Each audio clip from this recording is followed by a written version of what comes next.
ulam natin, Dol. Manok na naman tayo. Siyempre, wala naman tayong makikitang bakang, isang buong baka. Kaya ito na manok muna natin yung lutuin natin. Kailangan talaga natin may sabaw kasi may apo tayong may kailangan ng sabaw. Yan, umpisa na natin pag gisa. Ha? Ilagay mo na ng mantika.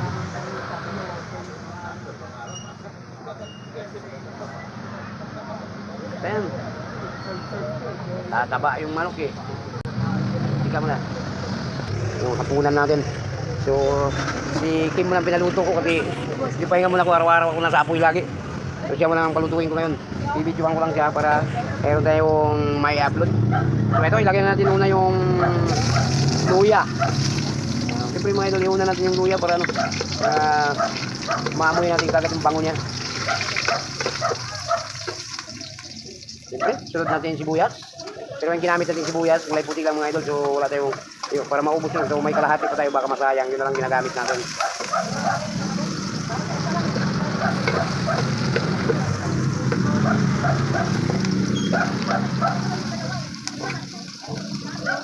So ayan, yun na siguro ilagay yung manok Kim. Tapos, luya, yung paminta mamaya. Mamaya mo na yung paminta, huli mo na. Ilagay na natin yung manok. Para ano muna natin, parang isahin muna natin para mawala yung langsa ng manok, no? Yan. Tapos takpan natin yan mamaya. Pakatasin muna natin yung manok para pumasok yung mga aroma ng ating mga ano, yung ating mga sangkap natin, papapasok ng salaman ng manok. Ito, ang kulang dyan mga idol, luya, no? Bago natin tatakpan. So ayun, naglagay pa, kumuha pa ng kumuha pa ng paminta ang kulang dyan. Kaya naglagay na tayo paminta, isa lang, dagdag mo pa isa para malasa. Kasi hindi makalasa yung paminta ngayon para kagaya ng tagsibiso. Kailangan dalawahin talaga yan para malasa natin. Yung medyo parang hindi na magandang ano ngayon, yung mga paminta ngayon parang ano na lang, dahon ng saging. Ayan, lalagyan na kagad mag-sarap, pwede na yan. Para paglagay ng sabaw mamaya, mayroon ng lasa. Diba? Ayan, mag-sarap, lagay tayo para haluin mo kayo para ano yung mamaya, takpan mo muna, mamaya mo lagyan ng sabaw.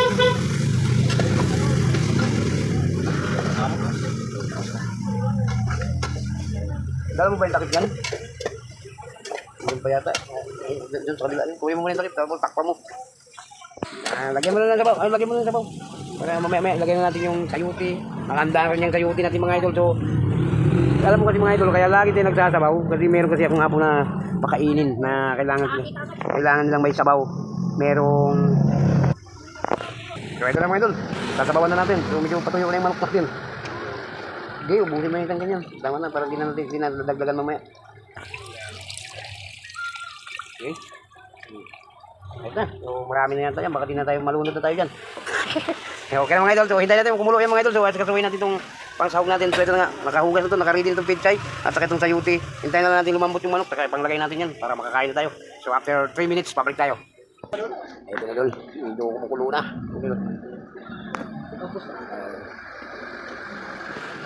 Bigay tayo ng konting asin mga idol, pang timpa natin.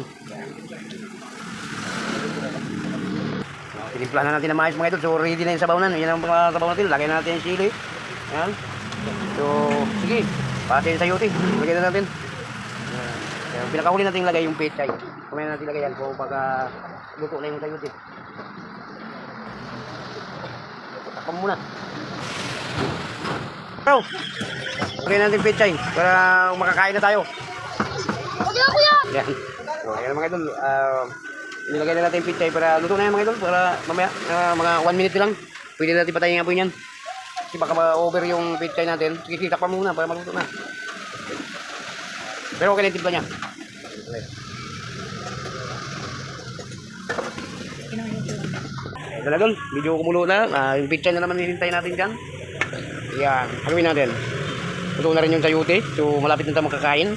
Ayan, patayin na natin. So yung pechay, kailangan natin half cook lang yan. Hindi masyadong maluto yan.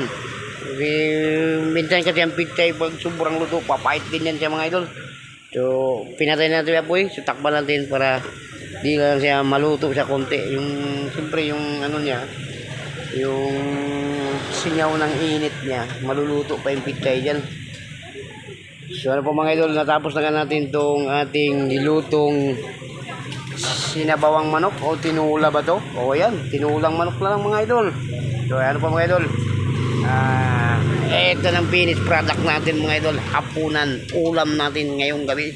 Yan, tinulang manok. So kailangan natin, lagi natin niluluto ito mga idol dahil ano, may mga bata kasi na gustong sabaw talaga. Mayroon akong hapong maliit. So kailangan may sabaw. So maliit pa kasi siya mga idol. Kaumpisa pa lang kumakain ng kanin, kailangan may sabaw lagi. So ano po mga idol, kung hindi pa kayo nakasubscribe ditong ating YouTube channel, subscribe naman po para updated tayo lagi sa ating bagong video. Thank you po mga idol, maraming salamat.